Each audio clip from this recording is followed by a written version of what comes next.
Hello students, welcome to my YouTube channel NX study point. मैं हूं निर्मला खलको और हम लोग देखेंगे एनसीईआरटी की बुक से क्लास 9th का ज्योग्राफी का तीसरा चैप्टर अपवाह का शेष भाग।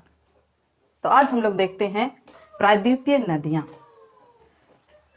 प्रायद्वीपीय पठार हम लोग देख चुके हैं, पश्चिमी घाट, पूर्वी घाट, और इधर हम लोग देख चुके हैं अरावली पर्वत और इसके बीच का क्षेत्र, ये प्रायद्वीपीय पठार कहलाता है। और इसमें हम लोग देखेंगे कि प्रायद्वीपीय नदियों में जल विभाजक का कार्य पश्चिमी घाट पर्वत करता है, क्योंकि यह ऊंचा पर्वतीय क्षेत्र है और इससे पश्चिम की ओर भी छोटी छोटी नदियां बहती हैं और अधिकांश नदियां पूर्व की ओर बहकर बंगाल की खाड़ी में गिरती हैं। तो हम लोग देखेंगे प्रायद्वीपीय नदियों में, पहला देखेंगे नर्मदा नदी द्रोणी, फिर तापी नदी द्रोणी, गोदावरी द्रोणी, महानदी द्रोणी, कृष्णा द्रोणी और कावेरी द्रोणी। तो देखिए, पहला नर्मदा द्रोणी। नर्मदा नदी द्रोणी देखेंगे, नर्मदा का उद्गम स्थल है मध्य प्रदेश के अमरकंटक पहाड़ी के निकट से ये निकलती है। यहाँ पर हम लोग देख रहे हैं, ये अमरकंटक पहाड़ी का क्षेत्र है और यहाँ से निकलकर नर्मदा नदी पश्चिम दिशा में प्रवाहित होती है। यहाँ देखिए, तीर का निशान पश्चिम की ओर दिखा रहा है। तो ये उद्गम स्थल से लेकर यहाँ तक की लंबी दूरी तय करती है। नर्मदा नदी भ्रंश घाटी से होकर बहती है। जब वह भ्रंश घाटी से होकर बहती है तो मध्य प्रदेश में बहुत ही सुंदर दर्शनीय स्थल का निर्माण करती है। यहाँ संगमरमर पत्थर का क्षेत्र है और यहाँ नदी कठोर चट्टानों से होकर बहती है और बहुत ही सुंदर जलप्रपात का निर्माण करती है और इस जलप्रपात का नाम है धुआंधार प्रपात। तो ब्रह्मपुत्र नदी भ्रंश घाटी से होकर बहती है। यह अपने अंतिम अवस्था में पहुंचती है और यह अरब सागर में गिरती है, या इसको हम कह सकते हैं, यहाँ खंपात की खाड़ी है और ये अरब सागर है। तो नर्मदा नदी भ्रंश घाटी से होकर बहती हुई सागर में विलीन होती है। यह एस्चुरी का निर्माण करती है, ज्वार नदमुख का निर्माण करती है। ज्वार नदमुख हम कहते हैं कि नदियां अपने साथ जो अवसाद ले जाती हैं उसको बिछा करके या निक्षेपण करके डेल्टा का निर्माण नहीं करती हैं, बल्कि नदियां अपने मुहाने पर एकाएक समुद्र में विलीन हो जाती हैं या मिल जाती हैं। समुद्र और नदी एकाएक एक दूसरे से मिल जाते हैं। यहाँ अवसाद का निक्षेपण स्थल रूप में नहीं दिखाई देता है। इसको एस्चुरी या ज्वार नदमुख कहते हैं। तो हम लोग देख रहे हैं कि विंध्याचल पर्वत और सतपुड़ा पर्वत श्रेणी के बीच में नर्मदा नदी बह रही है। आगे देखेंगे तापी नदी। तापी नदी का उद्गम स्थल है मध्य प्रदेश के बैतूल जिले में सतपुड़ा श्रेणी से ये निकलती है। यहाँ पर देखिए, ये है तापी नदी। यह भी नर्मदा नदी के समानांतर ही पश्चिम दिशा में प्रवाहित होते हुए अरब सागर में गिरती है। यह नर्मदा से छोटी नदी है। यह भी भ्रंश घाटी से होकर बहती है। तो तापी नदी का द्रोणी है मध्य प्रदेश, महाराष्ट्र और गुजरात। आगे देखेंगे गोदावरी नदी। तो प्रायद्वीपीय नदियों में गोदावरी नदी, ये है गोदावरी नदी, और प्रायद्वीपीय नदियों में गोदावरी नदी सबसे लंबी नदी है। इसको दक्षिण गंगा भी कहा जाता है। तो गोदावरी नदी का उद्गम स्थल है महाराष्ट्र के नासिक जिले में पश्चिमी घाट की ढालों से। यहाँ हम लोग देख रहे हैं पश्चिमी घाट पर्वत है और यह महाराष्ट्र राज्य है। यहाँ नासिक जिले के पश्चिमी घाट की ढाल से गोदावरी नदी का उद्गम स्थल है और यह पूरब की ओर बहते हुए बंगाल की खाड़ी में गिरती है। तो इसकी बहुत सारी सहायक नदियां भी हैं। देखिए, पेनगंगा, वेनगंगा, ये सब इसकी सहायक नदियां हैं। तो गोदावरी की द्रोणी है महाराष्ट्र में, मध्य प्रदेश में, आंध्र प्रदेश में और उड़ीसा में पड़ता है। तो इतने सारे इसके द्रोणी के क्षेत्रों का जल लेकर यह नदी बंगाल की खाड़ी में गिरती है। बंगाल की खाड़ी में गिरने से पहले यह डेल्टा का निर्माण करती है।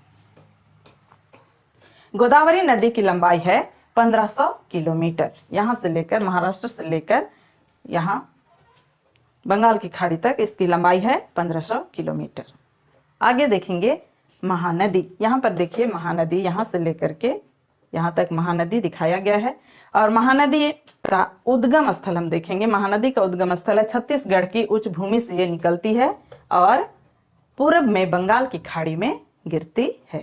महानदी की लंबाई है 858 किलोमीटर। महानदी में ही हम लोग जानते हैं कि यहाँ पर हीराकुंड बांध का निर्माण किया गया है। महानदी का द्रोणी है मध्य प्रदेश, छत्तीसगढ़, झारखंड और उड़ीसा। इतने बड़े क्षेत्र का जल लेकर के यह बंगाल की खाड़ी में समा जाती है और यह डेल्टा का निर्माण करती है। आगे देखेंगे कृष्णा नदी। कृष्णा नदी यहाँ से देखिए, यहाँ से लेकर यहाँ तक और उसकी सहायक नदियाँ। तो कृष्णा और उसकी सहायक नदियाँ मिलकर के पूर्व की ओर बहते हुए बंगाल की खाड़ी में समा जाती हैं। तो कृष्णा नदी महाराष्ट्र में पश्चिमी घाट में महाबलेश्वर के निकट से एक स्रोत से निकलती है और इसकी लंबाई है 1400 किलोमीटर। यहाँ से लेकर यहाँ तक इसकी लंबाई है 1400 किलोमीटर। इसकी सहायक नदियाँ हम देख सकते हैं, यहाँ तुंगभद्रा स्पष्ट दिखाई दे रहा है। तुंगभद्रा नदी, कोयना नदी, घाट प्रभा नदी, मूसी नदी और भीमा नदी इसकी मुख्य सहायक नदियां हैं। कृष्णा नदी पर ही एक बांध का निर्माण किया गया है और उसका नाम है नागार्जुन सागर बांध। आगे देखेंगे कावेरी नदी। कावेरी नदी यहाँ पर देखिए दक्षिण में तमिलनाडु और केरल तक ये कावेरी नदी है। तो कावेरी नदी पश्चिमी घाट में ही ब्रह्मगिरी पहाड़ी से निकलती है, ब्रह्मगिरी श्रृंखला से निकलती है। कावेरी नदी तमिलनाडु में कुडलूर के दक्षिण में गिरती है। यहाँ पर हम लोग देख रहे हैं कुडलूर के दक्षिण में ये गिरती है। तो कावेरी नदी की लंबाई है 760 किलोमीटर। तो यह कृष्णा और गोदावरी और महानदी से ये कम लंबी है। इसकी सहायक नदियां हैं अमरावती नदी, भवानी नदी, हेमावती नदी, काबिनी नदी, ये सब इसकी सहायक नदियां हैं। तो इन नदियों का जल लेकर कावेरी नदी अंत में बंगाल की खाड़ी में गिरती है। यह भी डेल्टा का निर्माण करती है। भारत में सबसे बड़ा जलप्रपात कावेरी नदी की सहायक नदी शरावती नदी पर है और जिसका नाम है जोग या गरसोपा।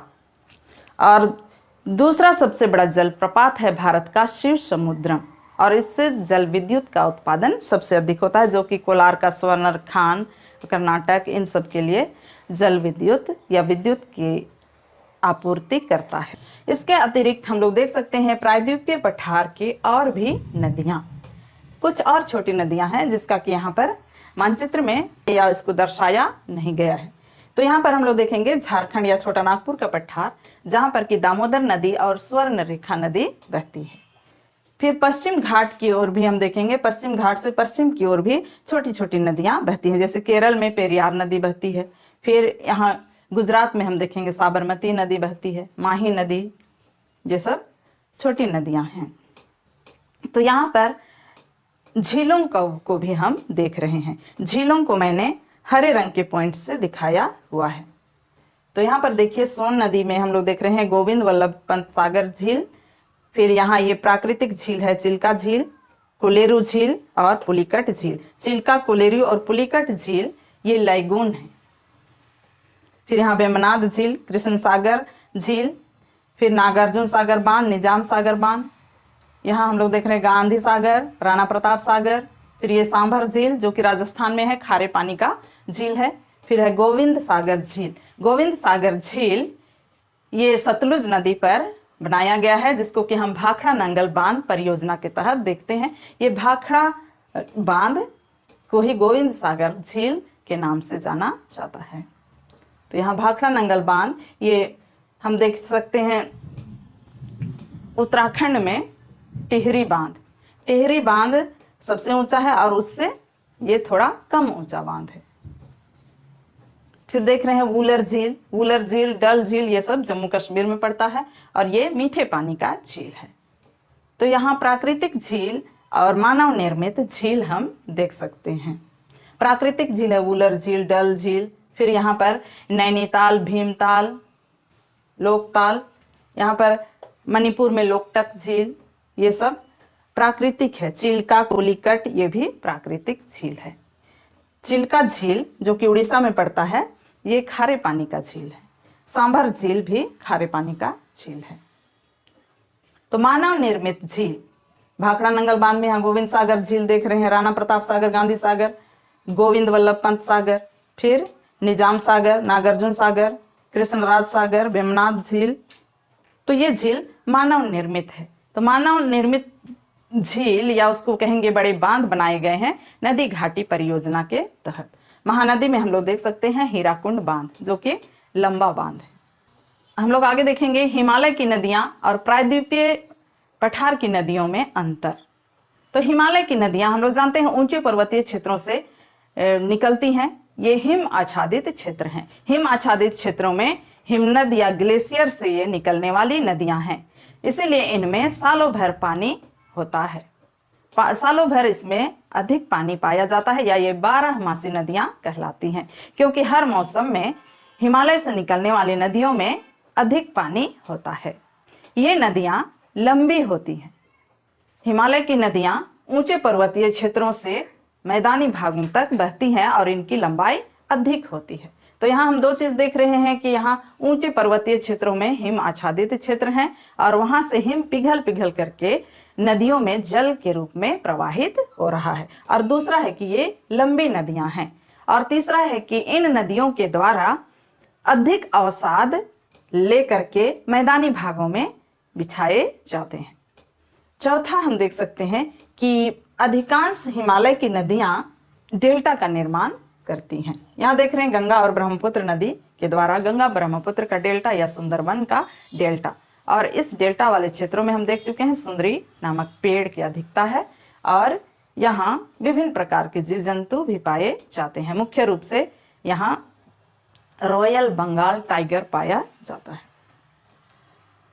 प्रायद्वीपीय नदियां हिमालय के समान लंबी नहीं है। हिमालय की नदियों से ये कम लंबी हैं। दूसरी विशेषता या दूसरा अंतर हम कह सकते हैं कि हिमालय की नदियों में सालों भर पानी रहता है, लेकिन प्रायद्वीपीय नदियां मौसमी होती हैं। इनमें वर्षा ऋतु में अधिक पानी पाया जाता है और दूसरे मौसम में, शुष्क मौसम में, इनमें पानी कम पाया जाता है। प्रायद्वीपीय नदियां, अधिकांश नदियां बंगाल की खाड़ी की ओर आती हैं और बंगाल की खाड़ी में गिरती हैं। बंगाल की खाड़ी में गिरने से पहले ये डेल्टा का निर्माण करती हैं। दो नदियां ऐसी हैं जो पश्चिम की ओर प्रवाहित होती हैं, नर्मदा और तापी, और यह डेल्टा नहीं बनाती हैं, ये एस्चुरी बनाती हैं। तो स्टूडेंट्स, आई होप मेरा ये वीडियो आप लोगों को पसंद आया होगा। अगर पसंद आया होगा तो ज़्यादा से ज़्यादा लाइक कीजिए, ज़्यादा से ज़्यादा शेयर कीजिए और मेरे चैनल को सब्सक्राइब कीजिए। बेल आइकन को दबाना ना भूलिए, जिससे कि मेरा आने वाले वीडियो का नोटिफिकेशन आप लोगों तक सबसे पहले पहुंच सके। Thank you.